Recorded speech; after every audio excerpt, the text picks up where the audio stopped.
음, 오늘 함께 보실 말씀은 세례 요한이 증거했던 예수님, 그 예수님께서 어떻게 공생의 삶을 시작하셨는지 나타내고 있습니다. 또한 어떻게 사단의 시험을 이기시고 승리하시는지 잘 보여주고 있습니다. 오늘 우리가 예수님의 승리의 비결을 배워 우리 역시 우리 삶 가운데 찾아오는 수많은 유혹으로부터 승리할 수 있기를 소망합니다. 그런 말씀의 은혜 나누도록 하겠습니다. 먼저 오늘 본문 말씀은 아니지만 우리가 3장 22절 말씀 한번 읽어보았으면 좋겠습니다. 바로 앞장 말씀입니다. 3장 22절 시작. 성령이 비둘기 같은 형체로 그의 위에 강림하시더니 하늘로부터 소리가 나기를 너는 내 사랑하는 아들이라 내가 너를 기뻐하노라 하시니라. 아멘. 예수님은 예언된 말씀에 따라 세례 요한에게 세례를 받으심으로 공생의 시작을 알리셨습니다. 그리고 그분의 메시아로서의 대관식은 조용하면서도 거룩하게 그리고 힘있게 선포되었습니다. 곧 요한에게 세례를 받으실 때 하늘이 열리고 하나님으로부터 너는 내 사랑하는 아들이라 내가 너를 기뻐하노라 하시며 하나님이 예수님의 공생애로서의 시작을 얼마나 기뻐하셨는지 나타내셨습니다. 그런데 오늘 말씀을 보시면 가장 먼저 하신 일이 무엇이었습니까? 어떤 대단한 기적을 행하셨습니까? 아니면 하나님의 팡파레에 보답하며 자신이 메시아로서 이 땅에 왔노라 외치시며 집회를 여셨습니까? 아닙니다. 오늘 말씀을 보면 예수님은 가장 먼저 마귀의 시험을 받으심으로 공생의 첫 발을 내디디셨습니다. 1절에 예수께서 성령의 충만함을 입어 요단강에서 돌아오사 광야에서 40일 동안 성령에게 이끌시며 라고 했습니다. 이는 예수님께서 성령으로 충만하고 예수님께 이끌리심을 받으며 그리스도로 첫 발을 내디뎠음을 나타내주고 있습니다. 그런데 그런 예수님이 그리스도로서 가장 먼저 해야 할 일이 있었습니다. 그것은 인간의 최대 원수인 마귀를 제압하는 것이었습니다. 비록 첫사람 아담은 사단의 유혹에 넘어가 죄를 범하였지만, 그래서 인류 가운데 죄의 문제가 들어오게 되었지만, 요한일서 3장 8절에 하나님의 아들이 나타나신 것은 마귀의 일을 멸하려 하심이라 하였던 것처럼 두 번째 아담으로 오신 예수님은 우리에게 승리를 주시기 위해 사단의 시험 앞에 서게 된 것입니다. 그래서 성령님은 예수님이 연약한 한 사람으로 마귀에게 시험을 받게 하셨습니다. 이를 위해 아무것도 의지할 수 없는 광야 가운데로 예수님을 이끌어 가셨습니다. 그런 마귀에게 시험을 당하실 때 예수님의 영육간의 상태는 어떠했습니까? 1절에 보시면 예수님의 영은 성령으로 충만하였습니다. 그러나 육을 입고 계신 그분은 이 모든 날에 아무것도 잡수시지 아니하시니 날수가 다함에 줄이신지라 하였습니다. 비록 영은 성령님으로 충만하셨지만 그분의 육신의 상태는 극한 굶주림으로 생명을 부지할 수 없는 최악의 상태였습니다. 그런 상태 가운데 있는 예수님에게 사탄은 다가와 속삭입니다. 뭐라 말하였습니까? 내가 만일 하나님의 아들이여든 이 돌들에게 명하여 떡이 되게 하라. 사흘 굶어 담 넘지 않을 사람 없다고 했습니다. 그런데 40일을 굶주린 예수님의 형편은 어땠을까요? 아마 몰골이 말이 아니었을 것입니다. 그런 예수님을 향해 마귀는 지금 가장 절박한 문제로 예수님을 유혹하고 있는 것입니다. 이는 달리 말하면 내가 아무리 메시아라 하더라도 일단은 먹고 살아야 그 후에 사명도 감당할 수 있는 것이 아니냐 유혹하는 것입니다. 또한 배고픔의 문제도 해결하지 못하면서 어떻게 하나님의 아들임을 증명해 볼 수 있느냐 묻고 있는 것입니다.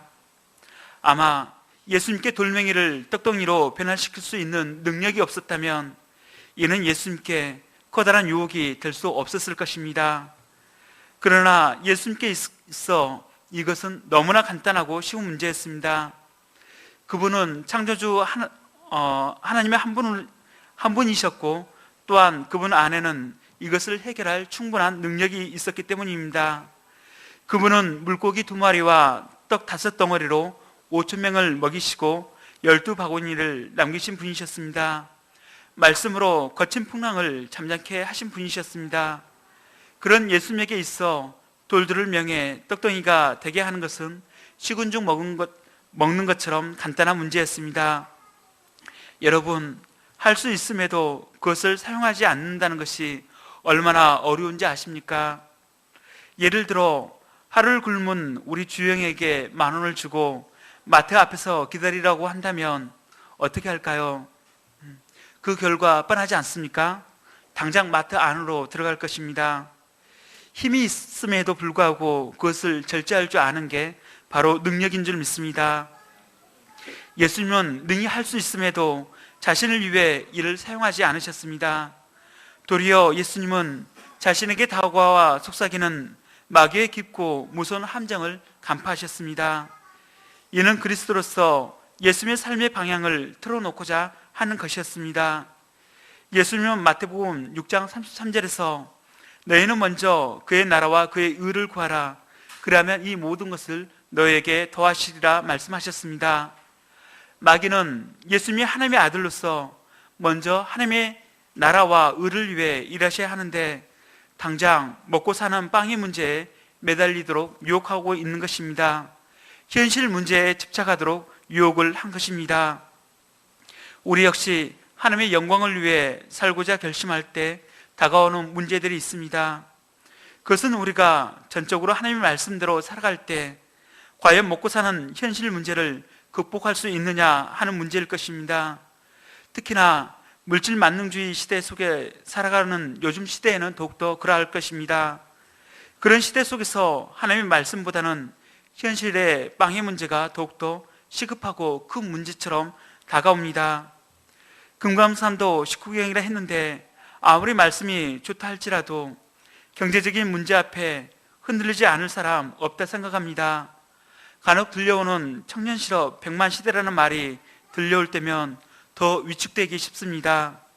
주일 예배보다는 취업 공부나 승진 시험에 더 매달려야 할 것 같습니다. 그리고 실질적으로 경제 문제가 심각할수록 당장에 먹고 사는 문제 해결이 중요한 것도 사실입니다. 돈이 있어야 먹고 살고, 돈이 있어야 집도 사고, 애들 교육도 시킬 수 있고, 돈이 있어야 하나님도 풍성하게 섬길 수 있으며, 돈이 있어야 다른 사람들도 도와줄 수 있지 않는가 생각이 들기도 합니다. 물론 맞는 말입니다. 제가 아이들을 키워보니 정말 돈이 많이 들어갑니다. 특히나 저희 집엔 잘 먹는 사람들이 많아 식비가 만만치 않게 들어갑니다. 이는 저뿐만이 아닐 것입니다.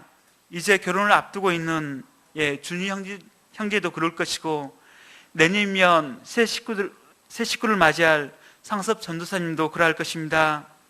어쩌면 우리 모두에게는 모두 다 나름대로 돈이 필요한 이유들이 모두 있을 것입니다.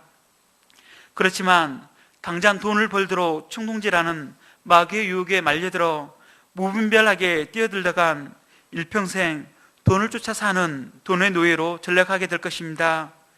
그보다는 우리가 무엇을 위해 일을 하고 무엇을 위해 돈을 벌 것인가에 대한 삶의 방향을 분명하게 설정하고 사는 것이 매우 중요하다 할 것입니다. 어떤 선교사님의 이야기입니다. 그분은 영국 선교사님으로 주님을 위해 살아보겠노라 결단하며 이방 땅에 나아갔습니다. 그런데 얼마 안 가 돈이 떨어지고 당장 먹을 것이 없어 길거리를 헤매게 되었습니다. 그리고 그런 자신의 모습을 보며 너무나 비참한 마음이 들었습니다. 그래서 먼저 돈을 벌어야겠다는 결심을 하게 되었습니다. 그런데 문제는 돈이 눈에 보이기 시작하니까 돈에 미치게 되고 마침내 자기가 왜 선교지에 왔는가를 잃어버리게 되었다고 합니다. 그분은 돈은 꽤 벌었지만 선교사로서 삶의 목적과 방향을 잃어버리니까 극심한 혼란에 빠져들게 되었고 마침내 알코올 중독자가 되고 말았다고 합니다. 돈 벌기가 그만큼 어렵습니다. 어려운 만큼 처음부터 돈을 버는 목적이 분명하지 않다면 우리라 할지라도 흔들리기 쉽고 마침내는 극심한 혼란에 빠져들게 될 수도 있습니다. 그래서 예수님은 요한복음 6장 27절에 썩는 양식을 위하여 일하지 말고 영생하도록 있는 양식을 위하여 하라 말씀하신 줄 믿습니다.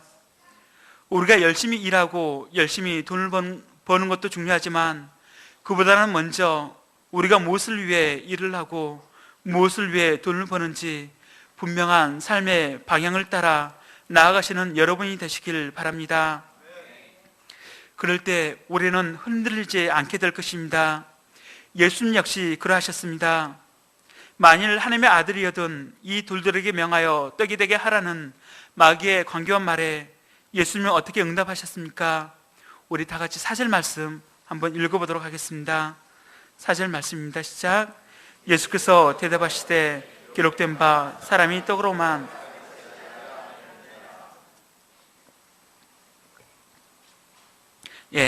이 말씀은 신명기 8장 3절의 말씀을 인용한 것입니다.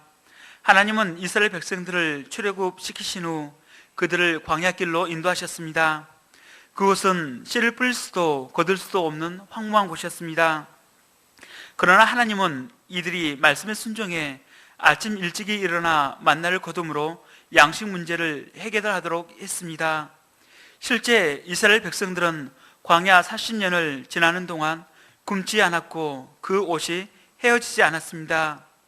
그래서 모세는 광야 40년의 교훈을 이렇게 말했습니다. 또 너도 알지 못하며 내 조상들도 알지 못하던 만나를 내게 먹이신 것은 사람이 떡으로만 사는 것이 아니요 여호와의 입에서 나오는 모든 말씀으로 사는 줄을 내가 알게 하려 하심이니라. 신명기 8장 3절 말씀입니다. 여기서 산다는 말은 사람답게 산다는 뜻입니다. 그러므로 사람이 사람답게 산다는 것은 곧 하나님의 말씀에 기초해 산다는 것을 의미하는 것입니다. 만일 이스라엘 백성들에게 떡 문제가 가장 중요한 문제였다면 그들은 차라리 애굽에서 사람답지는 않다 할지라도 노예 생활을 할 때가 더 안전했을 것입니다. 그리고 그들은 적어도 거기에서는 고기 가마 옆 곁에 앉아 배불리 먹을 수 있었습니다. 그러나 하나님은 그들을 하나님의 말씀으로 사는 백성으로 연단하시고자 출애굽시키셨고 광야에서 40년 동안 훈련하신 것입니다. 하나님은 그곳에서 그들의 삶이 오직 하나님의 말씀에 기초하도록 하셨습니다. 떡 문제도 하나님의 말씀에 기초해 해결하게 하셨을 뿐 아니라 하나님은 말씀으로 그들의 내면에 거룩한 하나님의 형상을 회복시켜 주었습니다. 다시 한번 제사장 나라 거룩한 백성이 되도록 길을 만들어 가신 것입니다.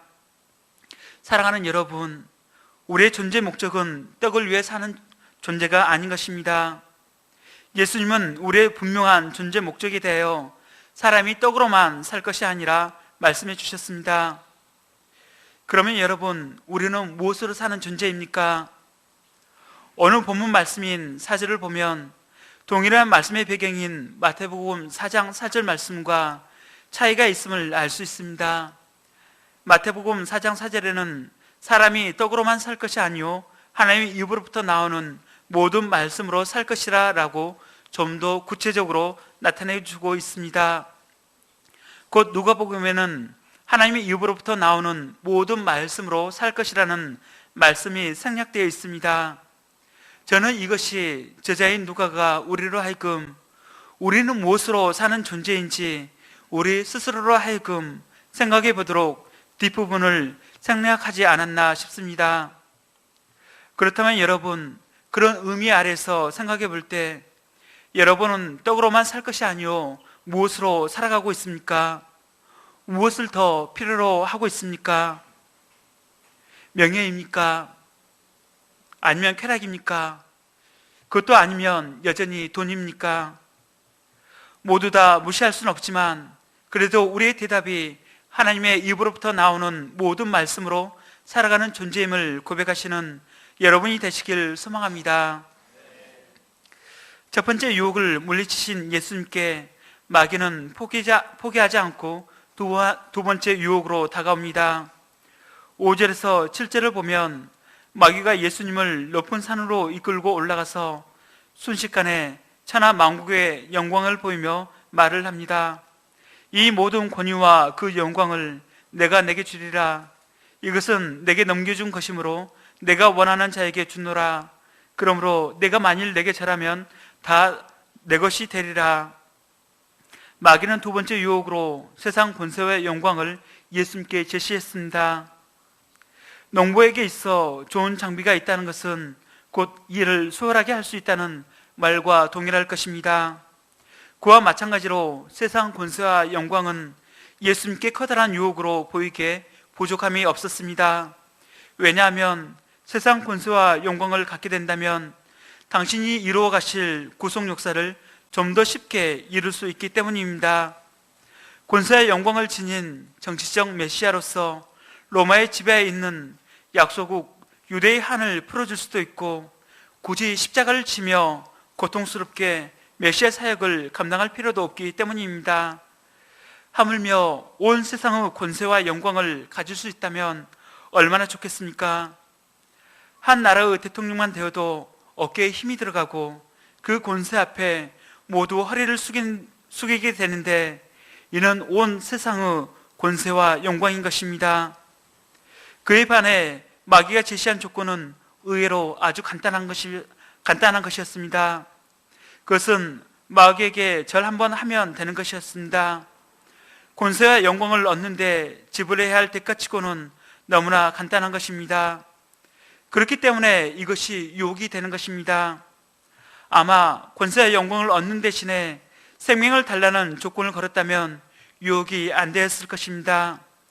절 한번 하는 조건치고는 그 대가가 너무나 달콤하게 유혹인 것입니다. 그러나 여기에도 함정이 있습니다. 만약 예수님이 마귀에게 절을 한다면 이것은 무엇을 의미하는 것입니까?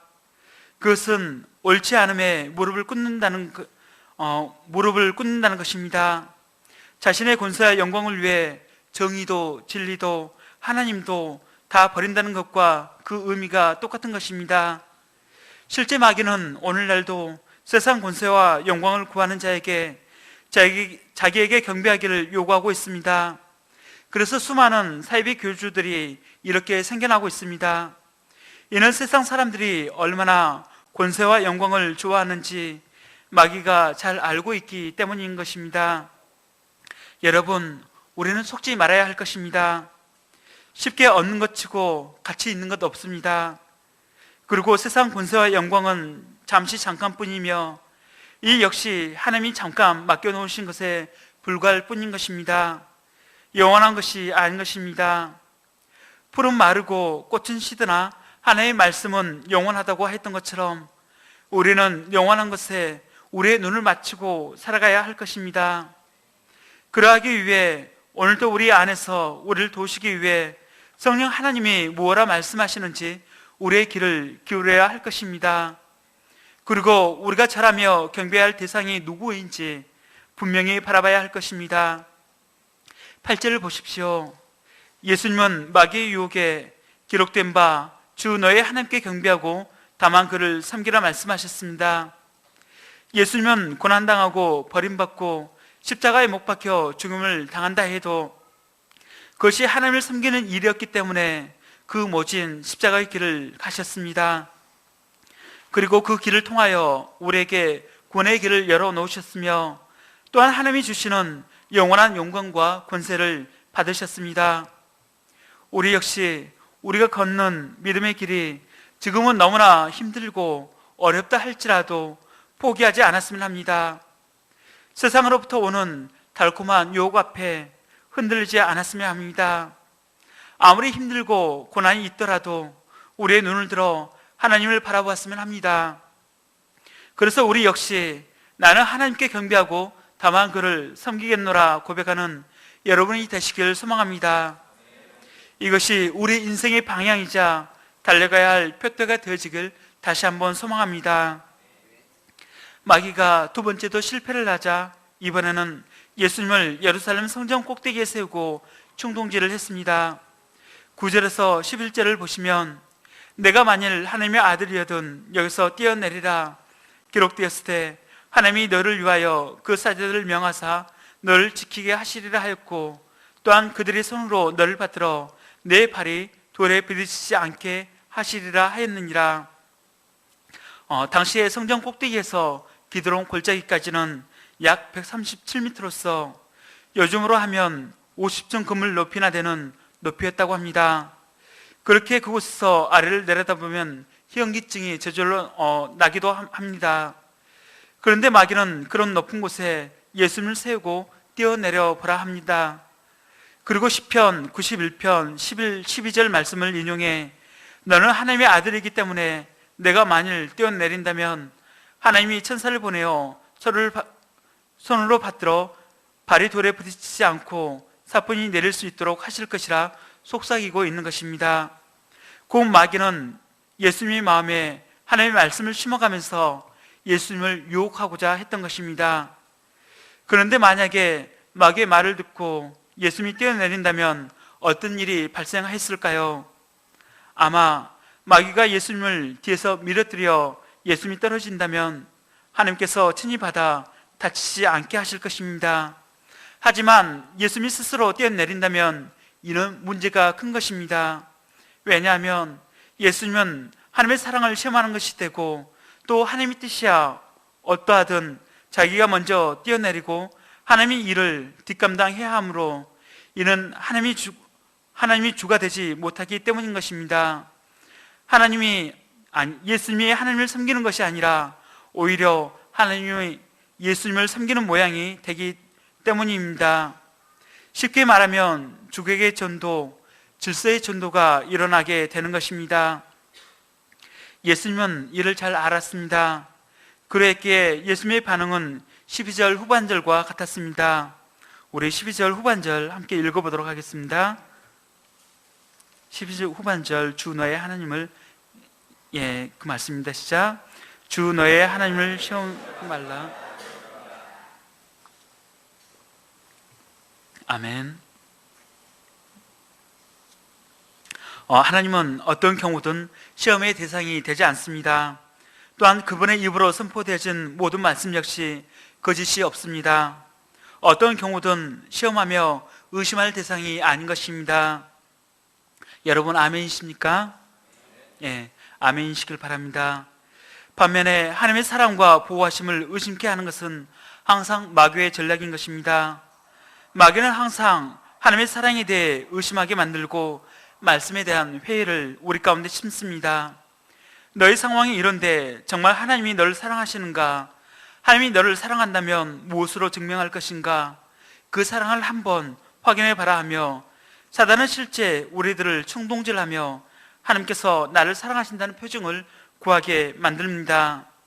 이럴 때 여러분의 마음은 어떻습니까? 한번 들어온 마귀의 속삭임은 쉽게 떨쳐버릴 수 없습니다. 뱀의 속삭임에 넘어간 하와는 다시 선악과를 보았을 때 이미 그의 마음과 눈은 정령 죽으리라 하신 하나님의 절대 말씀은 사라져버리고 없었습니다. 사단의 음성에 혹한 후 그 후에 선악과를 바라봤을 때 그때는 이미 먹음직도 하고 보암직도 하고 지혜롭게 할 만큼 탐스럽기만 했습니다. 우리의 눈이 바뀌게 되는 것입니다. 하나님의 말씀에 대해 믿지 못하고 의심하게 되는 것입니다. 곧 하나님이 믿음의 대상이 되지 못하고 의심의 대상으로 변하게 되고 마는 것입니다. 하나님은 당신께서 하신 말씀을 이루시는 신실하신 분이십니다. 그래서 그 말씀은 우리들의 믿음의 대상이 됩니다. 이런 점에서 우리는 말씀을 의심하며 하나님을 시험해서는 안 됩니다. 하나님의 말씀은 어떠한 경우에든 확인 대상이 아닌 것입니다. 시험 대상이 아닙니다. 다만 믿어야 할 뿐입니다.